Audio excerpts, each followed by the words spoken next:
Ladies and gentlemen, please welcome Ming Tang. Thank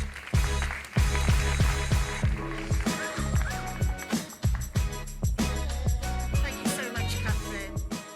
Hi everyone, I'm Ming Tang. I'm the Chief Data Analytics Officer for NHS England. I also run the digital teams as well at the moment. Delighted to be here, so thank you for Wired for inviting me to speak. I think it's really important that we get the message out of what the NHS is trying to do. I was just saying to Catherine that behind the scenes, I feel a bit of a fraud actually. You know, the NHS is trying so hard to do so many things. It's actually a really complex ecosystem. So we've got some pockets of absolute brilliance, but trying to do it all at once so you can take a step forward is actually quite a difficult task. But the most important thing is we're doing it because we want to improve the lives of patients, and we're trying to do this in a concerted effort to create the foundations that will then allow us to move forward a lot faster. So in some ways, we have to go a bit slower to go faster, and I think that is kind of a bit of a message on AI, full stop. So what I really wanted to is talk a bit about the way that NHS England in the centre is thinking through. I co-chaired the 10-year plan digital component with Tim Ferriss, Professor Tim Ferriss. And really, we will touch a bit on the AI usage. But first of all, I just wanted to give you a sense of where we are and what we're doing. So why is digital important for the NHS? It's really important because we have lots of broken services. Not broken because people aren't trying hard, but because they're disconnected. We do not have all the infrastructure in a common way that allows us to flow seamlessly through different services. We're really remodeling the model of care. We're trying to move away from having everything done in acute hospital, moving much more to stuff in the community and much more to people's homes. You know, like some of the discussions you will have had today, there are lots of digital aids that people can help themselves, look after themselves at home. And the NHS needs to be that because the waiting list for treatment is enormous. We are failing to actually see patients at the time that they need, and we're not a convenient service, right? I know it sounds a bit odd, it's a public service, but people are getting so used to their devices, everything happening at real time.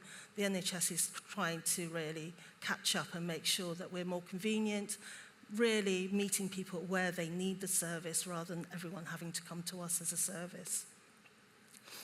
These challenges are quite big. We have a fantastic vision for the NHS app. Can I just have a show of hands of how many people actually have the NHS app? Brilliant. And I think for me, having elderly parents, the best thing for me was actually the prescription service, actually being able to reorder a prescription on behalf of others really helps. So we're really taking the leap from some of the commercial consumer goods type of learnings to say, how can we change the NHS app so that it can actually deliver the right things? Much more service orientation, person orientation to the app. But the app really came through, through COVID, we used it to check whether we could go out. Then it became, how do you start working with your GPs? And there are lots of different applications out there that we're now trying to configure so that there's a unified journey for the individual so that you can actually do more things in the app. What we really want to do is triage, and that is two things. That's one, which is, are you getting to the right service in the right place? Really setting up so that we can really do the digital first. There are certain things that you actually don't need to see a human, but you might want to do a video consultation, you might need to just have some advice, some guidance. At the moment, all of that stuff comes into the same channel and it doesn't get differentiated. So what we're really trying to do is understand what activities people want to do and therefore how we can best manage that. Digital triage will also encompass some of the clinical decisions to make sure that through your symptoms or whatever you share with the app, you get diverted to the right place at the right time so that that service is most convenient to you and also works in terms of having an appointment. Now, if you were doing this in retail, that sounds really simple, right? You know your customers, you know what they're coming for, you know your channels, you have your channel rules. in the NHS, we've got so many different organisations that we'd have to coordinate who all have different appointment books, who are all working on slightly different standards. So part of this is really creating the knitting, if you like, so that we can actually drive some of the AI modelling on top, and also make sure that we can use that information to point people to the right place. We really want to have the NHS app as a companion for health. So, you know, there's lots of wrongs in social media around health, lots of miscommunication. We want the NHS app to be the safe place where you can get secure information about your health, about the advice that can give you, but also, more importantly, help you navigate where you are on your pathway. Some of you may have family members that have had cancer. Just understanding what's the next step and who to go to is really stressful for individuals. So we want to make sure that we can actually line that pathway through digital means so that you can be navigated to the right place and you know where you are, because that's one of the biggest complaints we have based on the patient engagement that we've done. I'm going to share with you a bit of a video next. We've been working on a concept called the single patient record. I really wish we didn't call it that. It's really basically all the information that you need in context of where you're wanting to be, both a longitudinal record that you as patients can access through your app, but also for clinicians to be able to understand enough of your history to be able to give you the best diagnosis and also work with you what the best treatment plans are.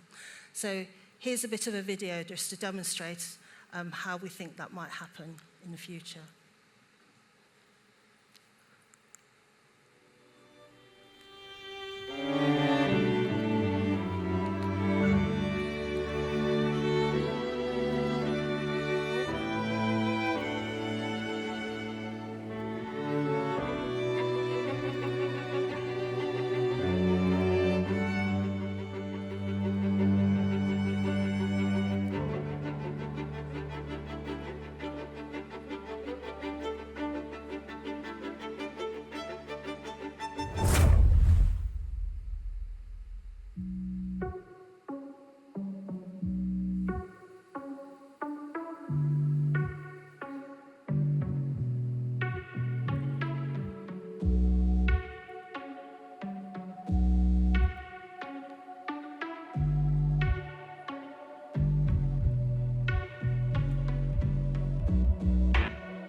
Thank you.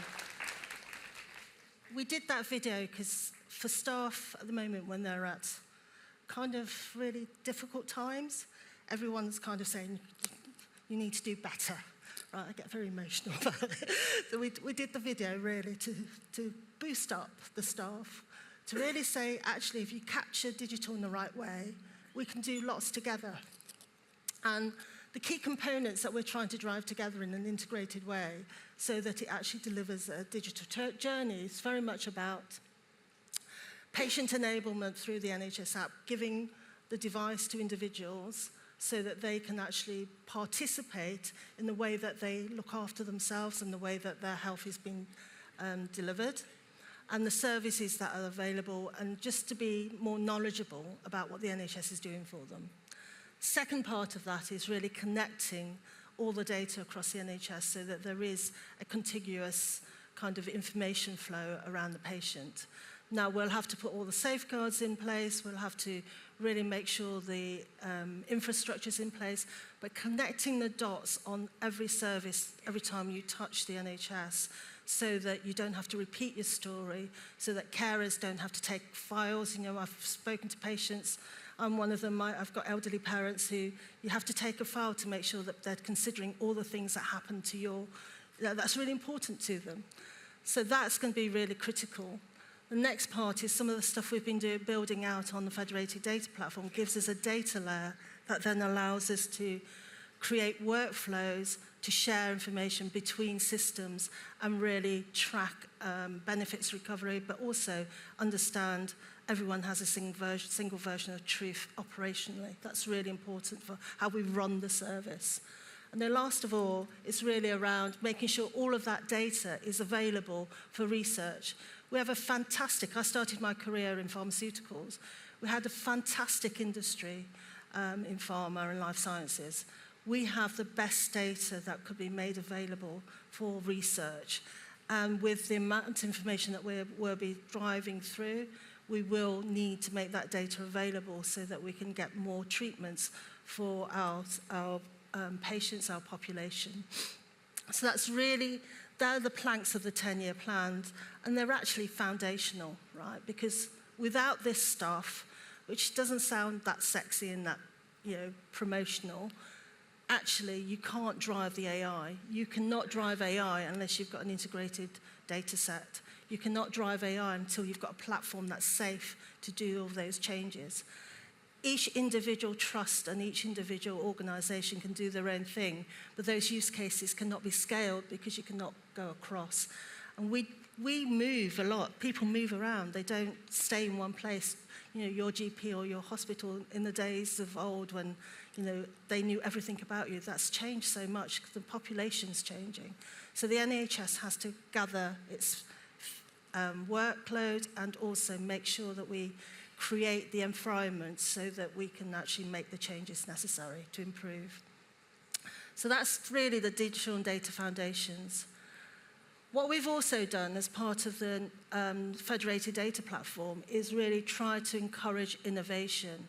The way that the platform works, we've created a common data model, which then allows people to build new applications on top of that platform. This is really important because really what we want to do is use that platform to allow everybody, because one of the comments we've always had back from innovators is it's really hard to work with the NHS. By the time we've got the data, my funding's gone, right? Or by the time we've gone through all the hoops, we've lost the emphasis and the improvement that we want to do. So the platform is designed to allow you to build applications on top with a common data model, which will give you a safe area, almost sandpits for innovators who want to develop products on top. The solution exchange will then allow us to grow faster, allow us to stop being so centralized and decentralize it, but with a common infrastructure that then allows people to do things in a way, a bit like the OS on your phone, so that you have an operating system that you can really build upon. So really excited about that, and we've got quite a lot of new innovators that are trying to develop their products on top. Just wanted to tell you, a bit of, I started with saying it's really hard to make change in the NHS. I just wanted to share with you some of the things that have been happening already at Chel West. So Chelsea and Westminster Hospital is one of our kind of innovation centres. And they've been doing a great place to test out some of the things that we're doing in AI. So we have an AI-assisted discharge summarization, which really takes around the burden for junior registrars as they do their discharge summaries. One of the biggest reasons why you can't leave hospital when you're ready is because that letter has to be a transfer between the hospital and your GP. It's almost a formal transfer of care, what they've done to you in hospital, and therefore how they're handing over to your GP to manage your care in the community. That then allows us to make sure that we can discharge people quickly, particularly for elderly. It's quite important that we have systems in Optica where we can plan for those discharges because they may need support at home, they may need a care home, they may need a care package. So making sure all of that logistics is done is through a discharge tool called Optica. And then what we've been doing with AI and starting to look at theatre utilisation as a productivity gain, because the waiting list doesn't go down unless we do more more surgery, is really allow clinicians to prioritise their care, but also have an assistive tool to suggest these are the next best patients because of whatever conditions that they've put in. So that's quite a neat use of quite rudimentary AI, small prioritisation, but a clinical assisted. And then the really important thing is reimagining how we manage discharge through a demand centre. So making sure that all the demand that comes in is actually managed in a streamlined way. So I wanted to finish really, so thank you so much for your time, but really to say that this is work in progress. This is my last working week in the NHS. But I hope you can see that we have built out some of the foundations that we want to cover, and it's full steam ahead in terms of the programs, making sure that we make the most of the funding that we've managed to get from Treasury. So thank you so much for your time.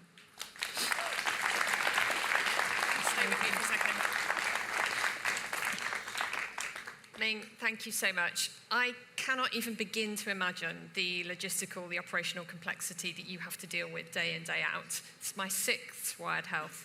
And just seeing the progress, though, that has been made year on year on year, to seeing that today is really amazing. So last week, and just what a legacy to be moving on from. I guess to that point, when you look ahead at the 10-year plan, what most excites you? Where do you think this is really where we're going to see the most change? Yeah, I think actually it's allowing the NHS to develop their own applications. So having the infrastructure in place that then allows them to innovate, because we have such fantastic innovators in the NHS, but they all go abroad, because they can't quite get the traction here. So I think that's going to spawn so many other innovations. It's kind of a virtuous circle. So. Yeah, how do we stop that? How do we stop all these innovators going abroad? Probably can't answer it now, but if anyone has ideas or wants to come and chat that through, that's clearly the next conundrum to crack. If you do have any thoughts, love to hear them. It's part of what we're trying to do, with the solution exchange. It's a very small part, but actually making the data available is going to be a massive part of that. Do you see anyone getting this right? Are there any national health system services anywhere else in the world where you look at them and you think, yeah, actually we need to be more like that? I think there are pockets of everything that we can pinch from every country. I don't think any one country is the size and complexity of the UK, the way that we're doing in NHS England. Singapore has really good whole system connections, and they've started their journey on AI and how they connect their system. Estonia has done a load of work on their electronic clinical records, and they're using that as their basis for moving on. India has gone from nothing to huge digital controls with their patients and their apps, and how ownership they've created for the public of their data. So we've been trying to take bits of all of that to learn for how we can improve the NHS. Yeah, great, thank you. And then last question from me, just looking at time. If you could focus, or whoever comes in next, picks up the mantle, if they could focus on just one thing, what should it be? Sorry, it's a really big question. It's a really big question. I think we've put down the programs of work that are necessary. I think if they could just focus on making sure that doesn't get sidetracked, and we focus the efforts and the resources onto that, that'd be fantastic. Ladies and gentlemen, Ming Tang, please give a big round of applause. Thank you so much.